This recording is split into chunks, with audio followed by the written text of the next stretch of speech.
Don't you have a word to show what may be done? Hello! We are just coming back to the boat. We thought we were going to have to move it this weekend, but we finally had an email from CRT to say that we don't have to move it for the moment, pending a decision, which is a sort of halfway house. But we need to get water on the boat anyway. Check she's all right. We have had our friend Chris from another narrowboat who's been on it, checked it all, run the engine, but we've got to just give the engine a bit more of a run and get some water. And this weekend we're going up to the Kendal Winter Festival, so we'll take you along there. In the meantime, we thought it was going to be really cold actually, and it's middle of the day now, so it's not too bad, but we'll see what temperature the boat is when we get on it, how long it takes to warm it up, and how much power there is in the batteries. Oh. Looks like they've been cutting grass along here. Yeah. It's splattered all up the sides of the boat. Oh well. Little bit of frost on the top, not much. And normally there's loads of boats up here, but it's only a couple, so we could actually move up and get a patch with a bit more solar. Okay, power 93.6 and temperature 2 degrees here, 5 degrees up this end and 2 degrees down that end. Okay, I'll get the fire on.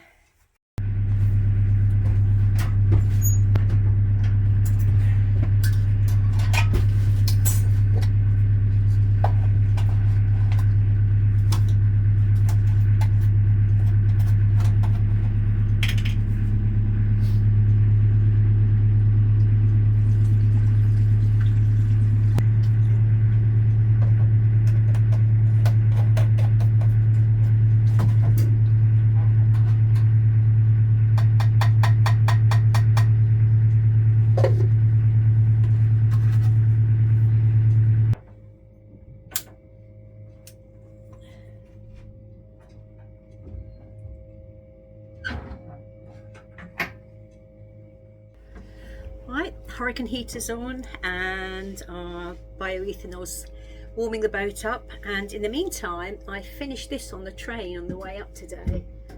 I was looking forward to wearing it this weekend, but apparently I have to rinse it out and let it dry flat before I can wear it, and in this weather that's going to take a while, so I'm going to do that now. And then we're going to make up the bed and put the hot water bottles in, which is always something we have to do. When we go away, we leave the mattresses up so that there's air circulation. But if you go to sleep on cold mattresses, it just sucks all the warmth out of you at night. So we make the beds up and put hot water bottles in them during the day, and then it's nice and toasty when we get to bed.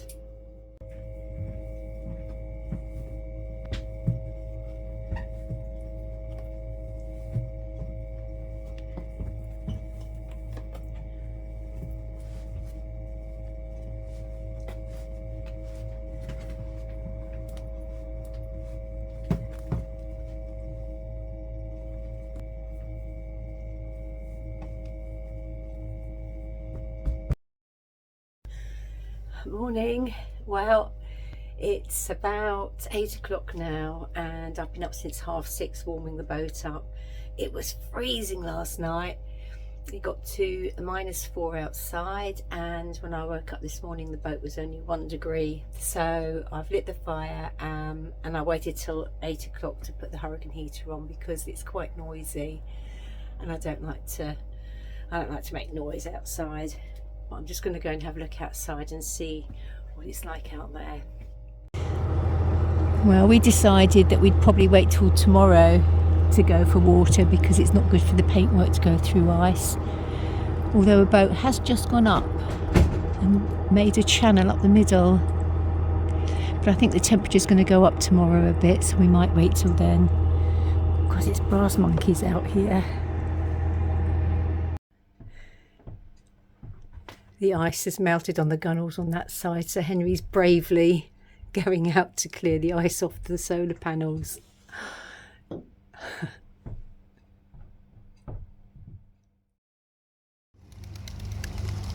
So here we are down at Windermere with a very out of season feel.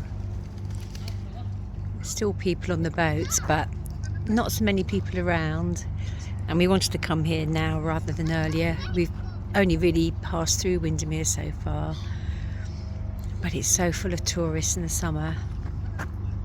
And this bit down here is called Bowness. No, Windermere on Bowness. No, the other way around. Bowness on Windermere.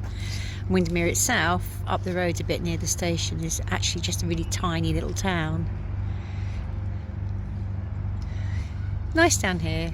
I mean, it's all cafes and galleries. That's what you'd expect, really, but nice out of season. Windermere, funnily enough, was on the news again this morning. United Utilities have been illegally dumping more sewage in here, so it's not as lovely in there as it looks.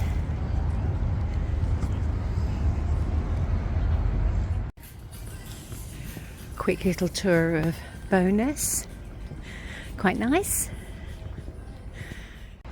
See Beatrix Potter attraction up there. Not for me though. Where?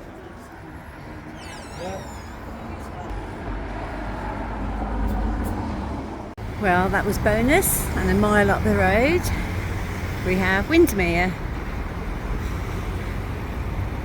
Take a little look up here.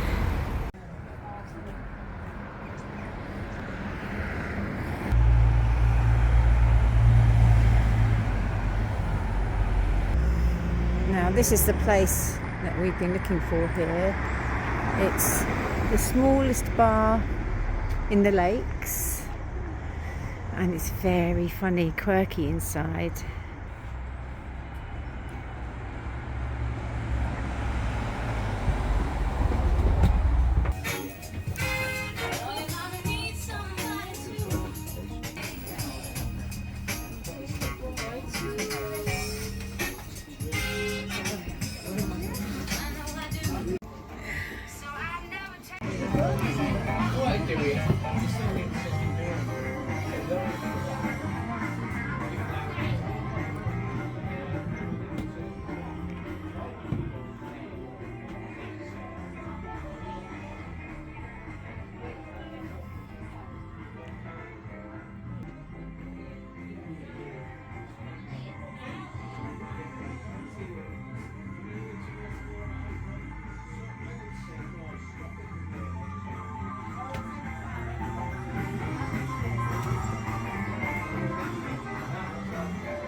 Back to the boat down the lethally slippery towpath, and I've just realised that I left the bag with half of our shopping for dinner on it on the train, so I'm not quite sure what we're going to be eating for dinner tonight. Need to be careful getting onto the boat, it's quite skiddy. Ooh, the gap's really big.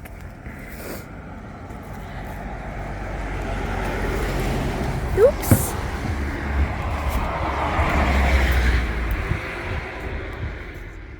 Well, we found eggs and cheese, some sugar snap peas and some radicchio in the bag, so that's our dinner tonight. So it's a meal, slightly odd, but it'll do. Okay, it's next morning and we still need to go down for some water. It's still icy on here, and although it doesn't look very thick, we have, ooh, it's quite thick there. We have just had the boat blacked earlier this year, and ice can scratch the blacking on the boat, so oh yeah, it's definitely thicker in places. The sun is coming up, so hopefully once it hits the canal it will get rid of the ice, because we need water now, so we're going to have to go down at some point today. I'm just watching people coming along the towpath. It's really slippery. We've watched people skidding by all morning. There's joggers as well. I don't think I'd want to be jogging down there today. When we got up this morning, it was only 3 degrees inside the boat, but it's a toasty 17 now, so that's quite comfortable.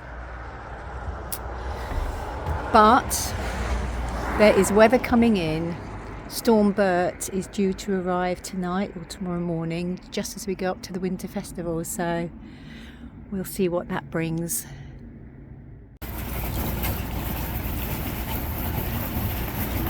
Oh, well, we had to go. It's making a horrible noise.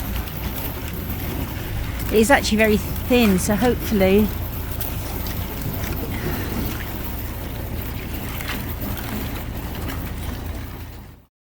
morning.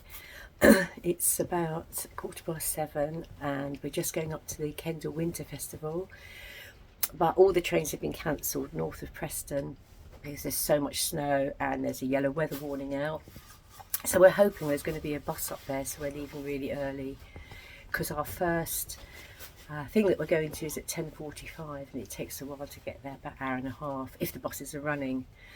So the Kendal Winter Festival is a sort of festival of activities. It's about cycling and mountaineering and camping and hiking, and there's lots of talks. So I'll tell you who we're going to see later on. But first of all, we've got to see if we can get there. They've actually got a base camp up there. I mean, people are camping up there. They're well hard in the north, but anyway, off we go. We're having to put wet trousers on and wet gear. It's really windy, can't take an umbrella. So we're just going to trot off out into the dark and see how we get on. Oop. Okay, here we go.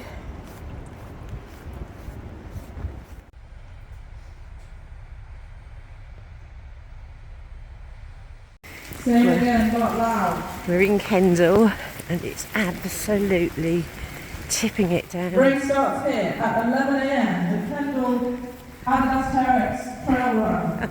11 a.m. today. Our first stop is Farrer's, which is this amazing coffee place here.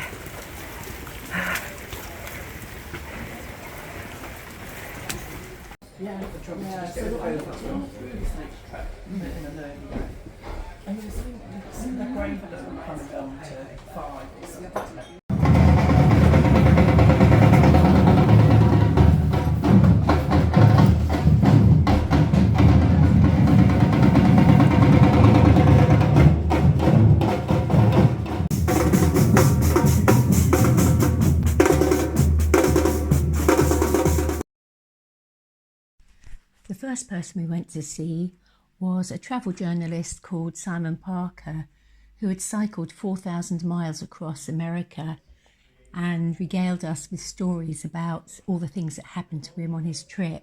Anything like it. It was caught so off guard that it instantly recoiled and ran straight back to the kennel from where it came. Better still, apart from a bruising of its canine ego, the animal was left totally unharmed.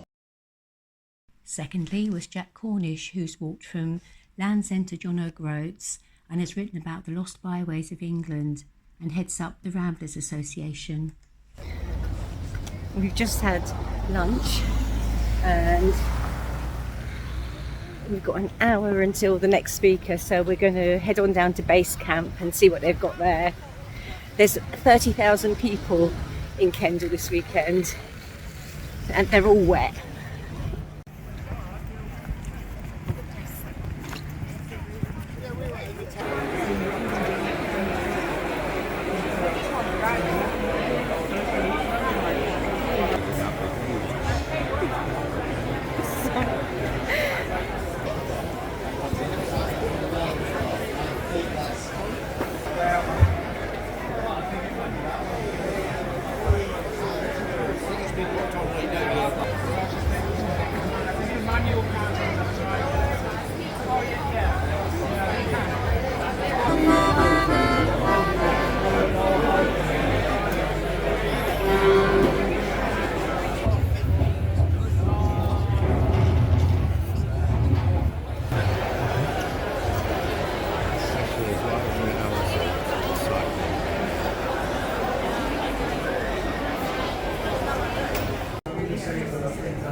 final speaker for us today was Cat Hill, who has written about the 100 or so bothies in Scotland, England and Wales. Fairy lights strung above the window gives me a glimmer of light as I nestle into my sleeping bag and continue my novel. I put on a bit of folk music as I drift off. The gentle guitar mingles with the creaks of the house and hoots of owls, which then suddenly are drowned out. Well, that was a long and excellent day at the Kendal Festival. I'd be very tempted to go again. In fact, Chris, who we were with, is going to go up again tomorrow. I don't know if I've got the energy. I've been soaking wet all day as my waxed cotton coat totally failed. But there's been so much rain. The canal is up a couple of inches from this morning.